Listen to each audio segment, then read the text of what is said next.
Hello, loves. How are you? I got some very clear, direct guidance last night when I laid down to relax. That I'm going to be speaking today about karmic energies and karmic partners, which is not something I've talked a lot about on the channel, but it came through to the point where I was guided to write it in my Google Doc notes. And the message that came through was releasing resistance to the karmic partner is what allows it to dissolve the karmic energy. And I've been working on this with myself for quite a while, right? Because the connections are a mirror to us. So if there is karmic patterns in partners in cycles within our connection, it's because both of us are still engaging in those karmic patterns to some degree. But this is, if you're seeing it in your connection, that's okay. That means it's showing you where you can unravel out of any of those karmic patterns, partners, or agreements that are still left in your energetic field. So I just want to start with that. So if you find that you have resistance to your counterparts' karmic patterns, use it, I said again, to just kind of drop in and see where you might still be participating in some of those patterns. Like if they have a karmic partner relationship and you don't, it might get confusing to you to think, well, I'm not engaging in that. But what might be happening is you might be doing it at work. You might have a relationship with your boss that is or coworkers that is a very karmic energy, that just basically dropping into finding where you are still participating in allowing your energy to not be utilized in the highest manner for yourself. In this, I want to go into what I saw last night and I experienced and some of the things that have unfolded today. This video has a potential to get kind of long because a lot has been coming through and I'm not exactly sure what wants to come forward for you, but I am open for my highest guidance to share with you whatever is intended for you to know at this time with love. And so last night, after I got that message, I kind of fell asleep for a little bit and I woke up and I was witnessing these giant hands. They kind of looked like what would be like a 3D Halloween witch type of hand, right? And they were giant. And one was underneath my back and one was on the top of my body, around my heart. And these fingers were like clasped down on me and sending like a searing, like burning energy into me, which is interesting because I felt that throughout my life, that energy within the right side of my body. But I didn't feel scared. I actually knew it was coming up in my field because it was releasing at a very deep level out of my heart. Any of the karmic energies or patterns that I was born into, that I agreed to help transmute, like I knew I was getting down to the nitty gritty of those patterns. And so I felt zero fear, zero worry. In fact, I felt a very, very deep calmness come over me. And I just laid there and just allowed it to unravel and release out of my field. And like I said, I felt this sense and this energy that all the suffering and the pain and the sadness and the looping and all of those karmic spider webs energy, like I had unraveled so much that now at the core of it, the part that had been keeping my heart stuck or in pain was in the process of releasing. I was having a ton of flashes of people and memories from this life and how it related back to past lives and all of these karmic patterns. And one of the messages that came through very clearly and directly to me was that those patterns continued and were set up because I participated in them. I was shown that any time throughout my lifetimes where I was attempting to protect or save others from the so-called dark energies, what was actually happening was that I was keeping the loop going.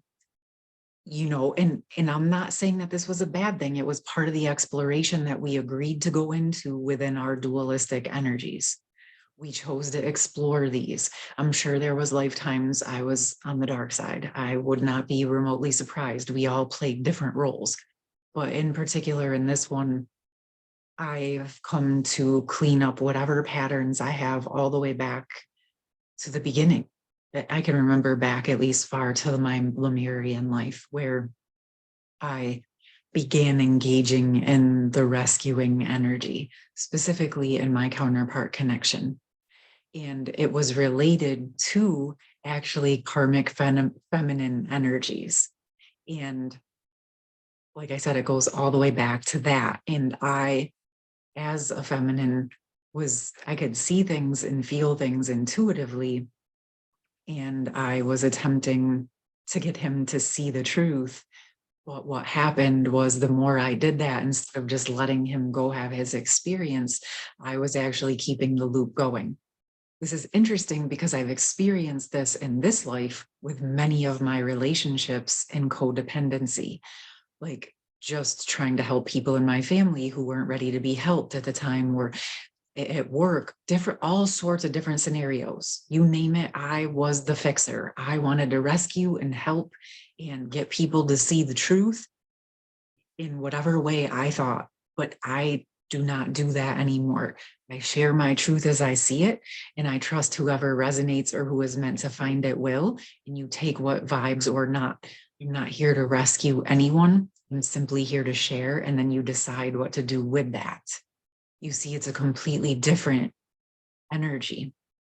And so this is where it's not about denying the information that we're getting intuitively. Like, if you're seeing that and experiencing it, it's for a reason. But really, all you can be responsible for is yourself. And then if you're guided from your highest self in your heart to share it out, share it without attachment, share it without an agenda.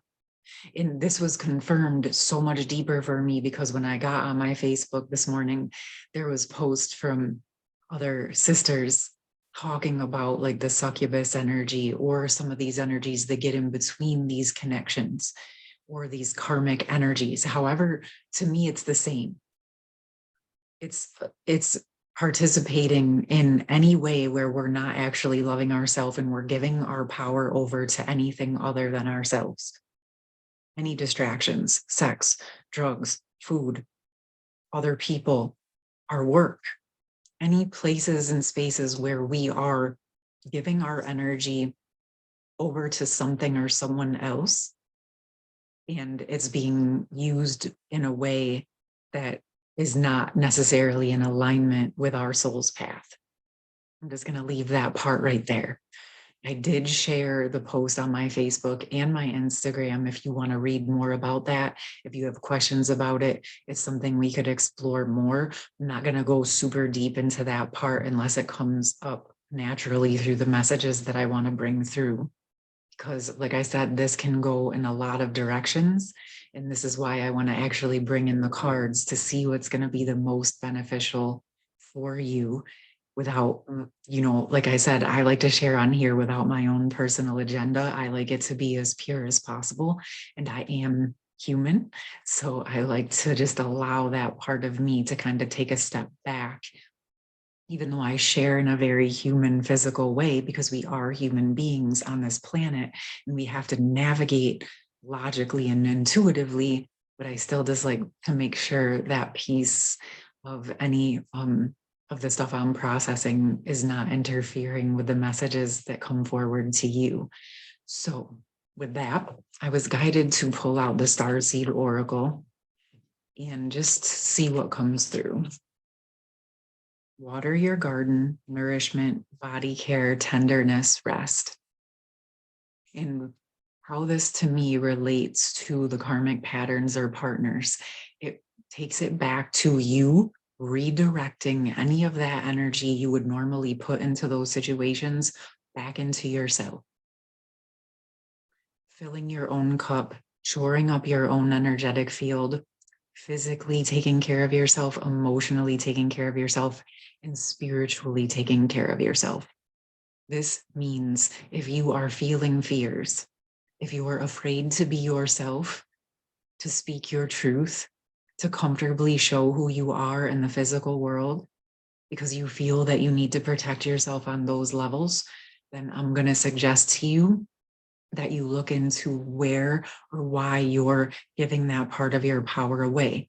Because when you're holding yourself back from being you, because you're afraid of being attacked, that's actually allowing that karmic energy to have power over you.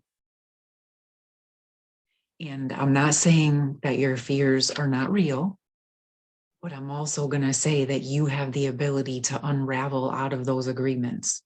And I'm going to post below a recent video that I did about how I work and I can help with this, and also some ways you can help yourself, as well as a link to one-on-one sessions with me if you want to go deeper into this.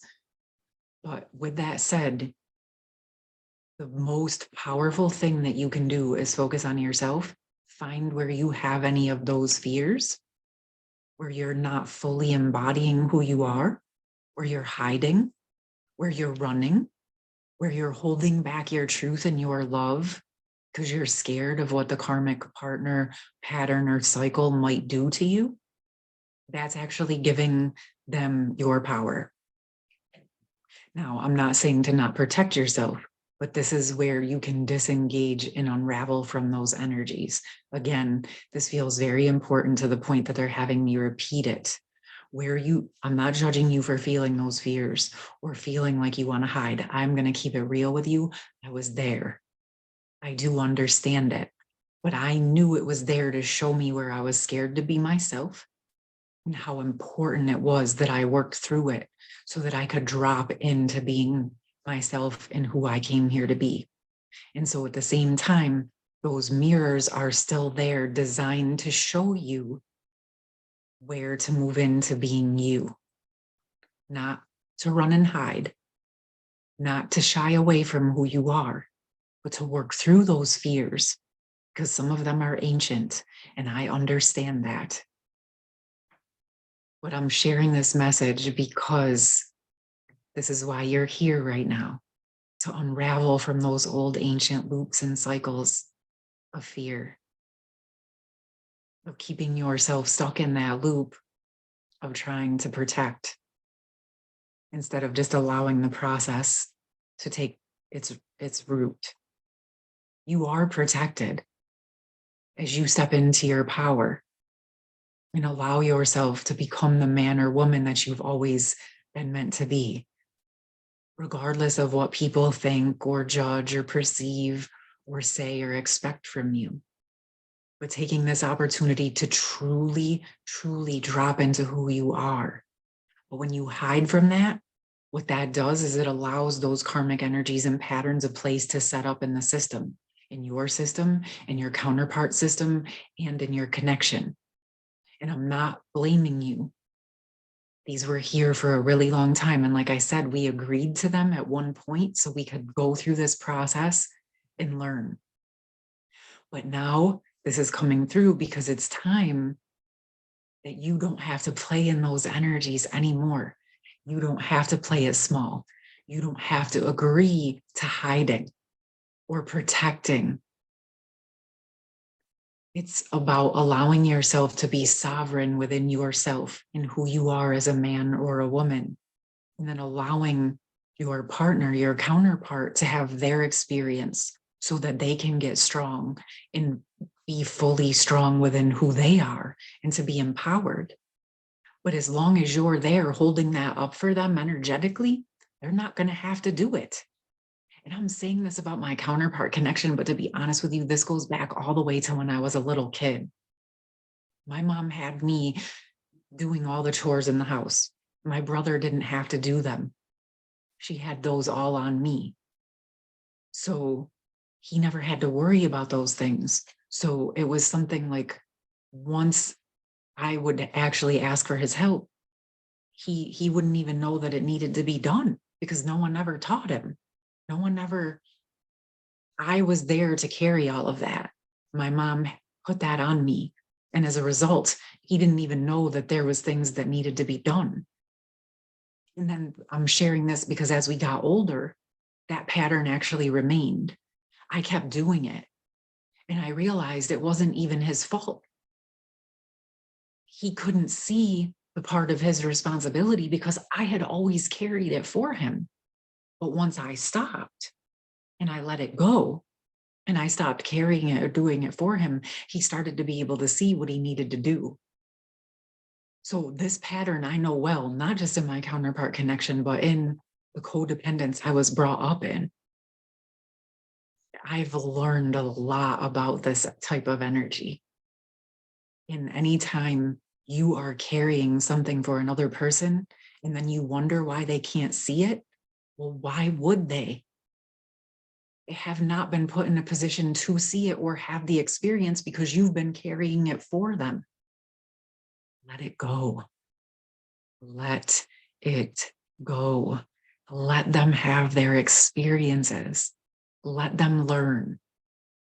Let them get strong through those experiences just like you have. And in the meantime, refocus that energy into getting the other areas of you strong. That is the most powerful thing you can do for yourself, your own energy, and your connection. These karmic patterns and energies, if you engage in them, they drain you. So you can choose to continue to allow energies to drain you, or you can refocus it back to yourself. You can start to set healthy boundaries around what you will and won't participate in. And I definitely put that in my community tab, an awesome post yesterday about how to set healthy boundaries, how to actually set healthy boundaries for yourself around all the areas of your life and all of your relationships. So check that out if you would like to. It's also on my Instagram if you want to follow me there. But one of the main things that came from that is a healthy boundary isn't just saying, you can't talk to me like that. Okay, we think that that's somewhat setting a boundary, but it's not. It's actually just making a statement. A boundary is, if you continue to talk to me like that, I'm going to disengage from this conversation, or I'm going to walk away, or I'm going to hang up, or whatever have you. That's actually saying, if you continue to do that, I'm going to disengage. You have to take responsibility for your part of it. And this goes deep with these counterpart connections because they are so energetic and so etheric.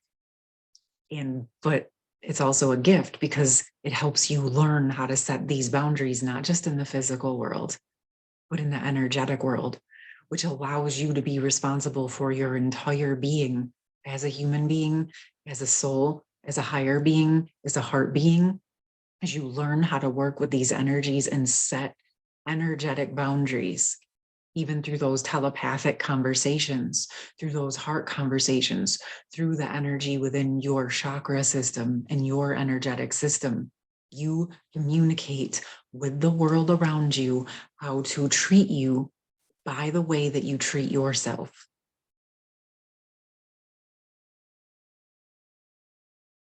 I know. I want to see what else wants to come in, if there's anything else, or if we're going to stop it here and I'm going to come back with a part 2. I feel like that was a lot. So I am going to stop here, but I am going to do a part 2 where we get into some cards and some deeper messages. I love you. I hope this was helpful. I would love to hear from you. Talk to you soon.